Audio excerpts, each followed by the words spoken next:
안녕하세요. 리투아니아 비커 채널 정희윤입니다. 안녕하세요. 조성준입니다. 우리 비커 채널 오늘 벌써 7번째 시간이네요. 이제까지 여러 흥미로운 주제로 이야기를 나누어 봤는데 오늘은 또 어떤 재밌는 얘기로 시청자님들과 함께 할지 궁금합니다. 오늘 어떤 주제를 다룰 예정인가요? 네, 오늘은 리투아니아의 국토 생김새, 지형에 대해서 이야기해 보려고 합니다. 사실 우리 첫 영상에서 살짝 건드린 부분이 있긴 있었는데 이번에는 지리학, 지구과학 등등을 꾹꾹 눌러 담아서 조금 확장을 시켜보겠습니다. 지난번 영상이 농구, 예체능이었으면 오늘은 수능 사회탐구 영역에 해당하는 거네요. 자연의 과학탐구도 있을 거예요, 네, 아마. 네. 재밌을 것 같아요. 제가 개인적으로 지리학을 또 전공했었기 때문에. 네. 네. 그러면 오늘은 좀 정실무관님 지식에 많이 의존할 수 있을 것 같아요. 영상 내용을 풍부하게 하는 코멘트 많이 부탁드릴게요. 네. 우선 리투아니아는 65,300제곱킬로미터의 크지 않은 영토에 산도 별로 없고 평야가 대부분인 지역이잖아요. 어떠한 특이점이 있을까요? 어쩌면 특이한 점이 없다는 게 특이한 점일 수 있을 것 같아요. 리투아니아는 유럽 평원의 일부이기 때문에 대체로 아주 평탄해요. 지도에서 보시면 알겠지만 거의 초록색, 그러니까 나라 전체가 거의 구릉지 수준이고요. 1편에서도 살짝 언급했었는데 제일 높은 지점이 오크슈투야스 언덕이라고 해서 겨우 해발 294m에 불과하거든요. 이러한 단조로운 지형이 리투아니아의 역사를 오히려 복잡하게 만드는 요인이 되었어요. 복잡하다고요? 무슨 말씀이시죠? 리투아니아는 높은 산맥이나 험준한 협곡, 그리고 이런 자연 방어선 같은 것이 없어요. 동서남북 어디로든 길이 열려 있고, 특히 동쪽으로는 러시아 평야와 바로 연결이 되어 있습니다. 그 말은 적의 침공을 막아내기에 유리한 지형적인 장애물이 없다는 이야기네요. 맞습니다. 이게 바로 지정학적 취약성의 시작이에요. 몇 년 전에 되게 유명했던 책인데요. 팀 마샬의 지리의 힘이라는 책을 보면 맨 처음에 이제 러시아 부분이 나오거든요. 러시아는 역사적으로 서쪽 국경에 대해서 불안감을 계속 갖고 있었어요. 왜냐하면 유럽 평원이 워낙 평탄해서 탱크든 군대든 막힘없이 밀고 들어올 수 있다는 불안감 때문이었죠. 그렇군요. 나폴레옹이 그랬고 히틀러도 그랬죠. 다시 말해 리투아니아는 평화롭고 아름다워 보이지만 전략적으로는 굉장히 위험한 땅일 수 있다는 거군요. 맞아요. 그러한 이유로 러시아는 수세기 동안 리투아니아를 완충지대로 삼으려 했고 실제로 15세기 이후부터 러시아하고 리투아니아는 계속되는 갈등 그리고 러시아로부터의 침탈이 끊이지 않았던 겁니다. 다른 유럽 나라들처럼 장벽으로 삼을 만한 산맥이나 바다가 없었던 리투아니아는 오히려 자기 몸으로 적을 막아야 했던 운명이었던 거네요. 몸으로요. 네. 어쩌면 아주 정확한 표현이에요. 근데 흥미로운 점은 이렇게 열린 땅에도 그나마 방어에 도움이 되는 지형이 있었다는 겁니다. 어떤 지형인가요? 네, 바로 습지, 늪지대입니다. 예상할 수 있듯이 리투아니아는 과거 빙하로 덮여있던 지역이 많았습니다. 그러니까 간빙이가 찾아오면서 이들 빙하들이 이제 푹 가라앉고 움푹 패인 지형들이 많이 생겼고요. 그러니까 이게 높낮이가 없는 지형이다 보니까는 녹아도 물이 흘러가지 않았던 거예요. 그래서 비가 와도 강이나 바다로 흘러가지 않고 계속 쌓이면서 늪지대가 형성되기 좋은 조건이 만들어졌던 거죠. 생각해보니 제가 온 지 얼마 안 된 올해 3월에 리투아니아에서 장갑차 훈련 중이던 미군 4명이 늪지대에 빠져서 사망했다는 뉴스를 본 기억이 납니다. 네, 맞습니다. 리투아니아에서는 되게 큰 뉴스였어요. 방어훈련에서의 안타까운 사고였죠. 반대로 이야기하자면 이러한 늪지형은 그 외부 침입자들에게는 큰 장애물 역할을 했던 거군요. 네, 맞아요. 늪은 외부 세력의 빠른 기동을 막는 데 아주 효과적인 지형이에요. 장갑차든 병력이든 바퀴가 빠지고 사람 장화도 푹푹 빠지고 방향 감각을 잃기 쉬우니까요. 특히 리투아니아의 늪은 그냥 물 웅덩이가 아니라 식물이 썩지 않고 퇴적물이 쌓인 지형이 수 킬로미터에 걸쳐 이어져서 쉽게 빠져나오는 것도 쉬운 곳이 아니에요.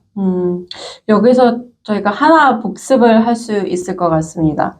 역사 영상 마지막 편에 나왔던 건데 스탈린 치하에서 저항 운동을 했던 미슈코 브롤리아이, 우리말로는 숲의 형제들이라는 파르티잔도 이 늪지대를 주무대로 활동했을 것 같다는 생각이 드네요. 네, 정확히 보셨어요. 이 숲의 형제들 또한 숲과 늪에 숨어 살면서 은신과 기습을 반복했었죠.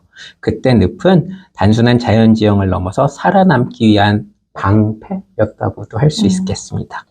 늪이라는 게 그냥 축축한 땅이 아니라 그야말로 숨을 수 있는 공간, 전략적 은신처 역할을 했던 거네요.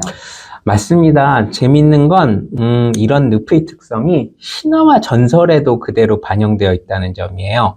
리투아니아 민속에서 늪은 자주 영혼이 숨는 곳, 그리고 이계의 현실과 현실의 경계선으로 등장을 해요. 밤마다 늪에서 빛이 나온다든지 정령이 살고 있다는 얘기, 이런 이야기들도 많죠. 그런 점에서 보면 이 리투아니아인에게 늪이란 단지 자연 환경일 뿐만 아니라 생존의 공간, 이야기의 공간이었네요. 딱 그런 표현이 맞는 것 같아요.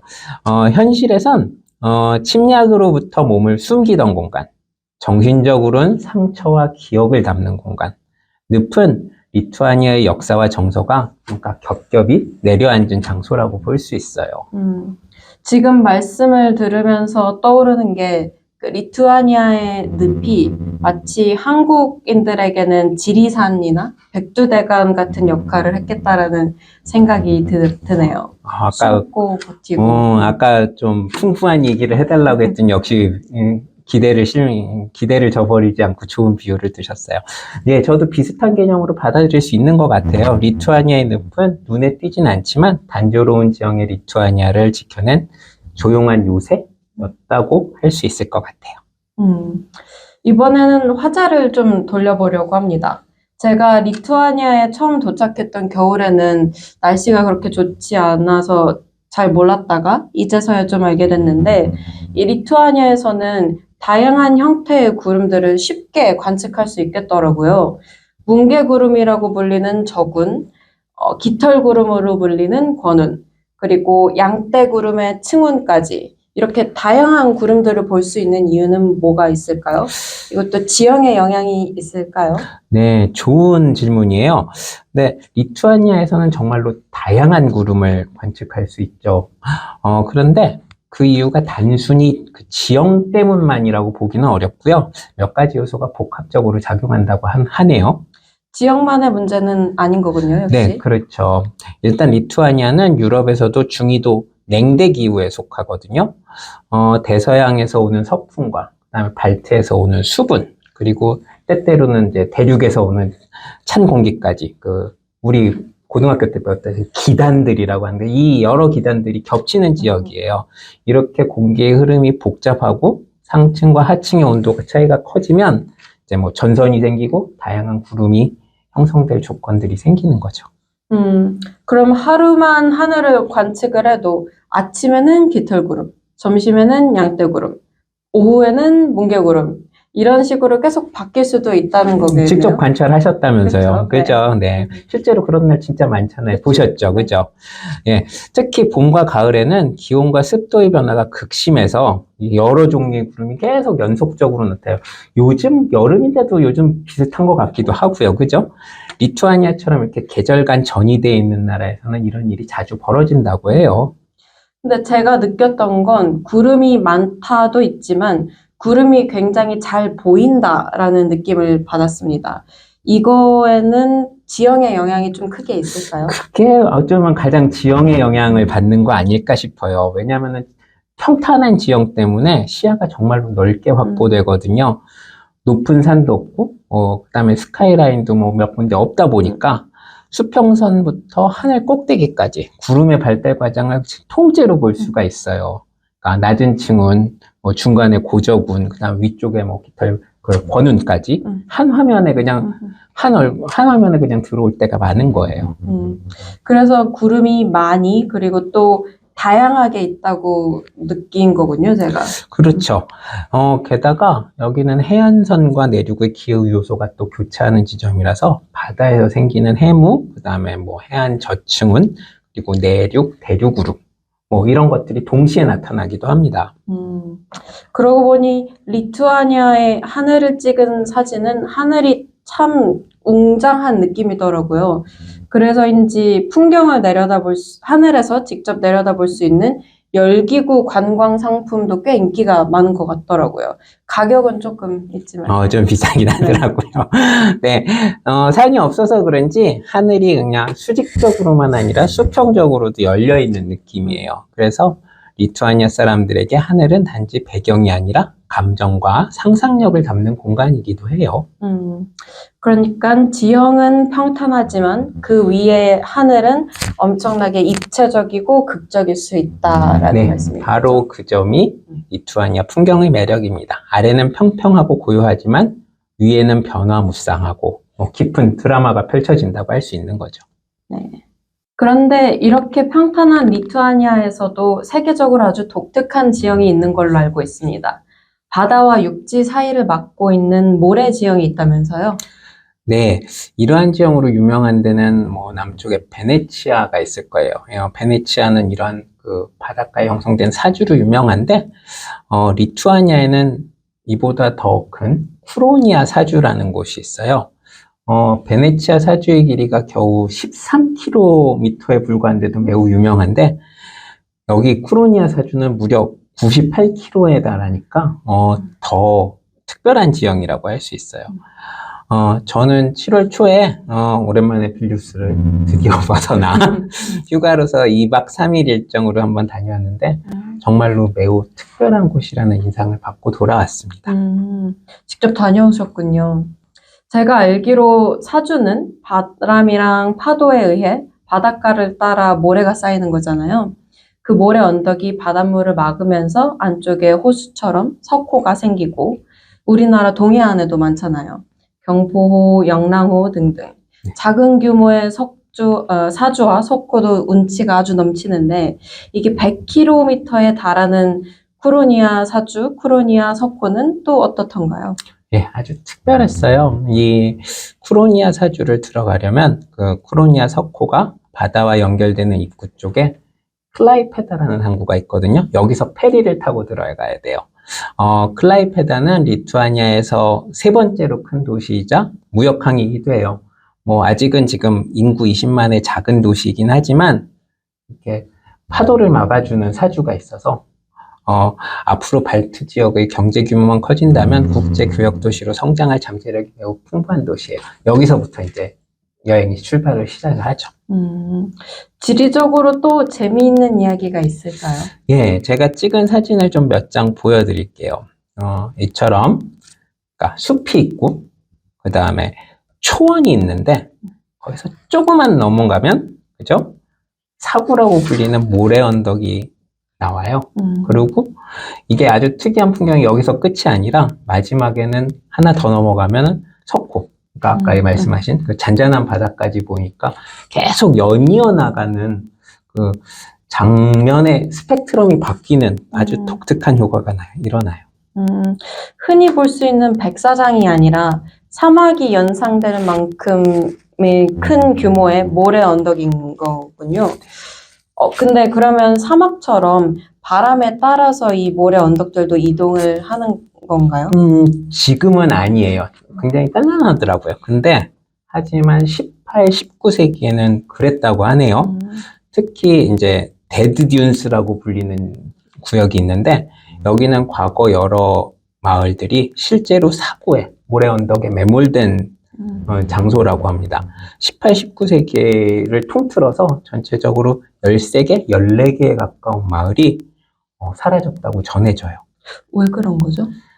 당시 무분별한 벌목 때문이었어요.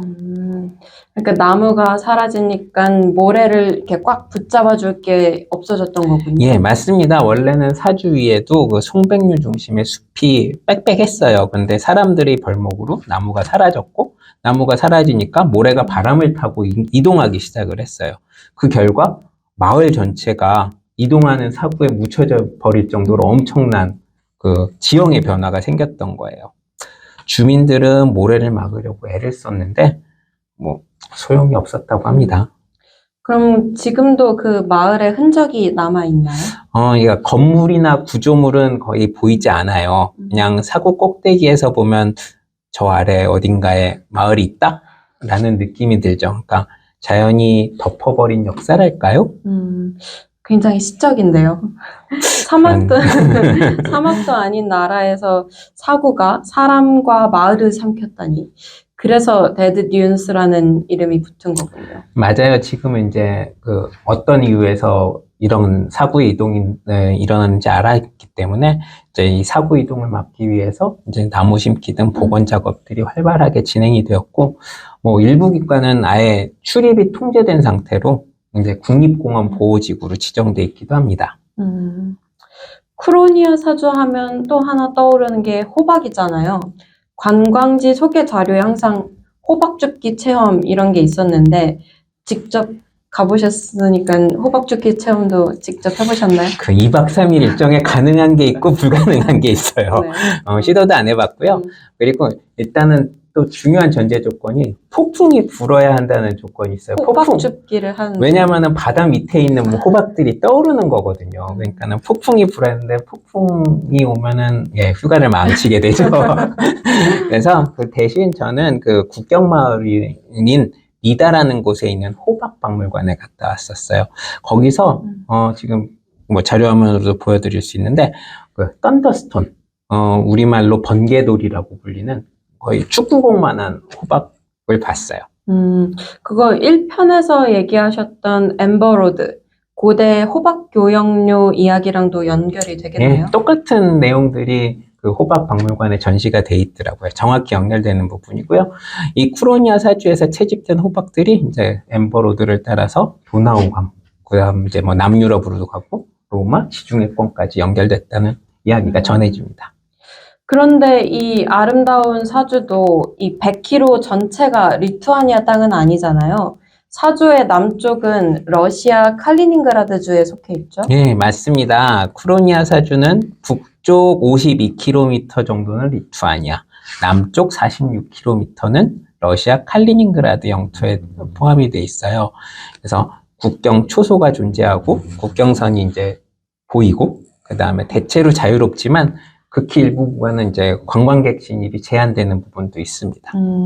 그럼 그냥 지도상에서 국경이 존재하는 게 아니라 실제 군사적 경계가 존재하는 거네요. 뭐 사실 뭐 좀 더 군사적 경계라고 하면 이제 본토에서 있는 곳이고 뭐 사주에서 그렇게 큰 충돌이 있는 건 아니겠지만 뭐 일단은 그래도 민감한 접경지로 분류는 되고 있어요. 그러니까 사주라는 독특한 지형이 두 국가 사이에 물리적이면서도 뭐 솔직히는 상징적인 느낌의 경계 역할을 하고 있다는 느낌이 많이 들었습니다.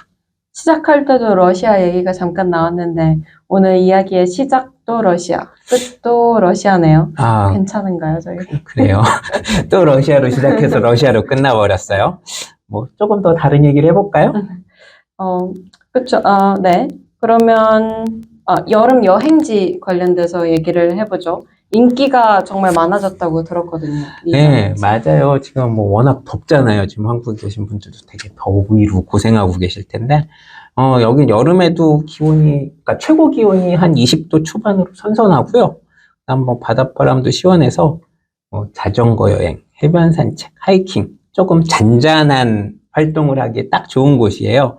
아까 말씀드렸듯이 클라이페다에서 그 페리를 타고 들어갈 수 있는데요. 국경 마을인 니다 마을에는 아까 제가 호박 박물관이 있었던 그쪽에는 카페, 갤러리, 산책로가 잘 정비가 돼 있어서 현지인들뿐만 아니라 독일, 폴란드 관객들도 많이 찾습니다. 그리고 하나 덧붙이면은 아까 페리를 타고 바로 도착하는 북쪽 마을에는 돌고래, 물개쇼를 볼 수 있는 리투아니아 해양 박물관도 있어요. 가족 여행으로 적당한 곳이죠. 이야기를 계속 듣다 보니 리투아니아는 땅은 참 평탄한데 그 평탄한 땅 위에서 펼쳐지는 이야기들이 참 다층적이다라는 생각이 듭니다. 맞아요. 오늘도 오늘 이야기만 해도 지리학, 역사학, 지정학, 지구과학, 암석, 거기다 이제 여행까지 다 엮었잖아요. 네. 우리 채널도 이제 회차가 점점 쌓이다 보니까 뭔가 다 연결이 되는 드라마처럼 느껴지는데요. 그러니까 저희도 나름대로 이제 세계관을 만들어가는 거죠. 크로니아 사주도 그렇고 리투아니아도 그렇고 작지만 그 무시할 수 없는 깊이를 가진 공간이라는 느낌이 듭니다. 오늘도 리투아니아의 땅을 따라 펼쳐진 여러 겹의 이야기를 저희가 들었습니다. 다음 회차에선 또 어떤 장소가 우리의 세계관을 확장시켜줄지 기대가 됩니다. 즐겁게 보셨으면 구독, 좋아요 부탁드리고요. 오늘 저희가 준비한 내용은 여기까지였습니다. 감사합니다.